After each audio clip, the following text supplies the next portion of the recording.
तो दोस्तों आज की सीरीज में कुछ ऐसे अमेजिंग खबरें जो शायद आपने कभी सुनी भी नहीं होंगी। जैसे कि इंडियन आर्मी में यूज होने वाले डॉग्स को अब हम और भी ज्यादा स्मार्ट बनाने वाले हैं विद स्मार्ट कॉलर्स और बुलेट प्रूफ वेस्ट, जो कि काफी ज्यादा इंक्रेडिबल टेक्नोलॉजी है।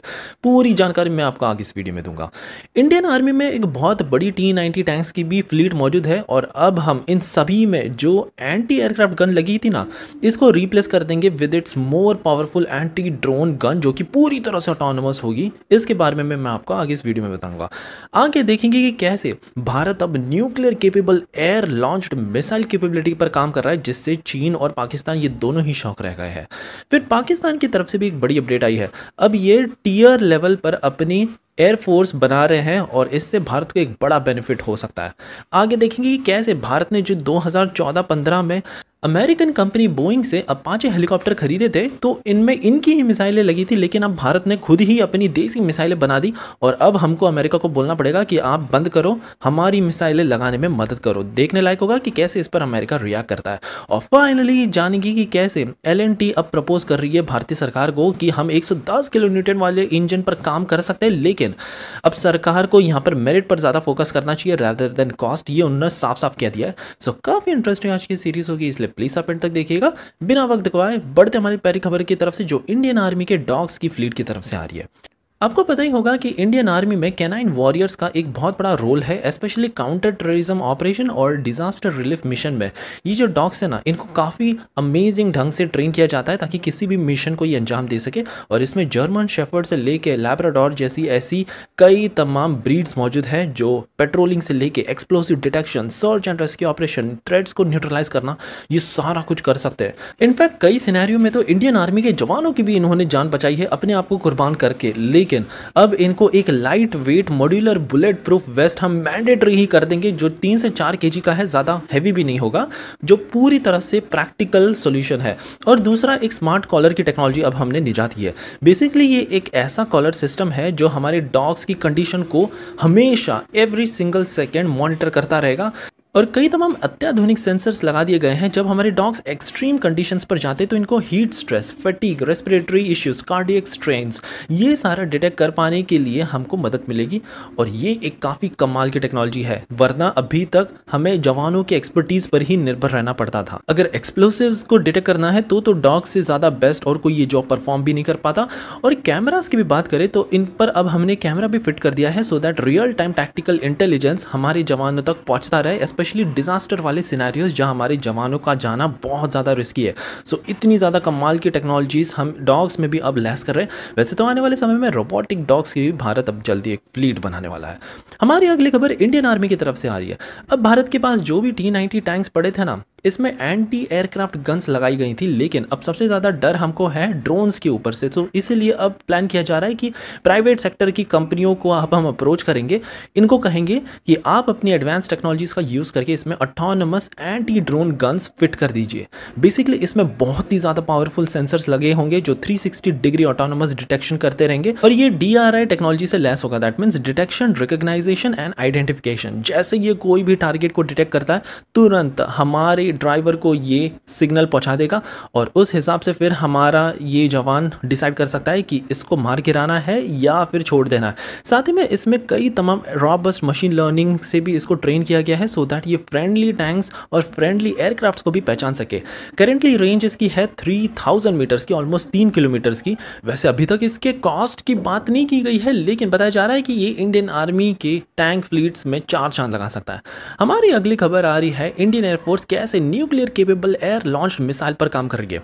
अभी प्रॉब्लम यह है कि हमारे पास जो मिसाइलें हैं जो हम एयर से लॉन्च कर सकते हैं, वो केवल कुछ ही गिने चुने एयरक्राफ्ट से लॉन्च कर सकते हैं, जैसे मिराज 2000 हो गया और जैगवार, और पोटेंशियली राफेल से भी, लेकिन इसको थोड़ा मॉडिफाई करना पड़ेगा। और प्रॉब्लम यहाँ पर यह है कि ये सारी जो भी न्यूक्लियर वेपन्स होंगे ना, ये हमको ड्रॉप करना पड़ेगा, ना कि मिसाइलों की तरह हम दूर से ही छोड़ सकते हैं 200-300 किलोमीटर। फ्रांस के पास देखिए तो इनके पास ये टेक्नोलॉजी है, अमेरिका के पास, इनके पास तो कमाल की टेक्नोलॉजी, ये तो हज़ारों किलोमीटर दूर से ही ये एयर लॉन्च न्यूक्लियर वेपन्स छोड़ सकते हैं। लेकिन भारत, हमारे पास तो अभी भी वही कोल्ड वॉर वाली टेक्नोलॉजी ऑलमोस्ट दशकों से यूज़ करते जा रहे हैं। प्रॉब्लम यहाँ पर यह है कि चाइना के पास HQ-9, S-400 जैसे डिफेंस सिस्टम आ चुके हैं, तो ऐसे में तो ये ईजिली भारत के किसी भी आने वाले फाइटर जेट को डिटेक्ट कर पाएंगे और पहले ही ये इनको मार गिराएंगे, मिशन तो वैसे ही फेल हो जाएगा। इसी रीज़न का ध्यान रखते हुए अब यहाँ पर भारत अब एक next generation rocket missile technology पर काम कर रहा है, जो कि फिर हम हमारे न्यूक्लियर वेपन्स में फिट कर सकते हैं। इनफैक्ट बताया जा रहा है कि मोस्टली फॉरेन कोलैबोरेशन का भी यूज़ किया जा सकता है, सो दैट इस पूरे प्रोग्राम को तेज़ी से अंजाम दिया जा सके। वैसे लैंड बेस्ड बात की जाए तो अग्नि मिसाइल सीरीज हमारे पास है, जो पूरी तरह से ऑलमोस्ट परफेक्ट है। फिर सी बेस्ड से भी हमारे पास K4 K50 नाम की मिसाइलें हैं। इसको अरिहंत क्लास सबमरीन से लॉन्च किया जा सकता है, लेकिन अब तक इंडियन एयरफोर्स के पास ये nuclear capable air launch missile capability इतनी अच्छी नहीं थी, जिस पर अब तेजी से काम किया जाएगा। हमारी अगली खबर आ रही है अपाचे हेलीकॉप्टर की तरफ से, जो भारत ने बोइंग कंपनी से खरीदे थे। ये 2014-15 में खरीदे हुए फाइटर जेट्स में हमको अमेरिका की ही मिसाइलें यूज़ करनी पड़ रही थी अब तक, हेलफायर, लेकिन अब नहीं। अब भारत ने हेलिना ध्रुवास्त्र नाम की एक काफ़ी कमाल की anti tank guided missile system बना दिया है, जो इतनी ज़्यादा वर्सटाइल है कि इसका हमने काफ़ी सक्सेसफुली टेस्टिंग भी किया। Advance light combat ALH Rudra weapon system integrate करके, जो पूरी तरह से सक्सेसफुल निकल कर आया।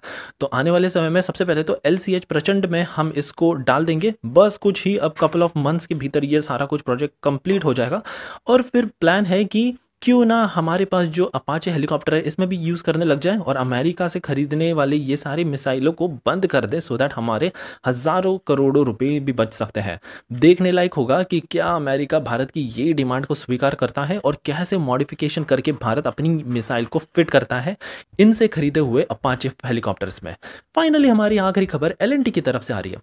अब L&T प्रपोज कर रही है कि अरे हम बना सकते हैं 110 किलो न्यूटन का इंजन। ये गवर्नमेंट को बेसिकली कह रहे हैं कि आप मेरिट पर फोकस करिए इंस्टेड ऑफ कॉस्ट यहाँ पर देखा जाए तो बेसिकली हमने काफ़ी प्रयास किया। GTRE gas turbine research establishment, ये ऑलमोस्ट 1980s से ही लगे थे भारत का एक काफ़ी दमदार इंजन डेवलप करने में, लेकिन फंडिंग की प्रॉब्लम थी। केवल $240 मिलियन ही इनको मिले और ज़्यादा कुछ रिसर्च हो नहीं पाई। वैसे तो अच्छा खासा हो गया है, एक बेस लाइन इस्टेब्लिश हो गया है।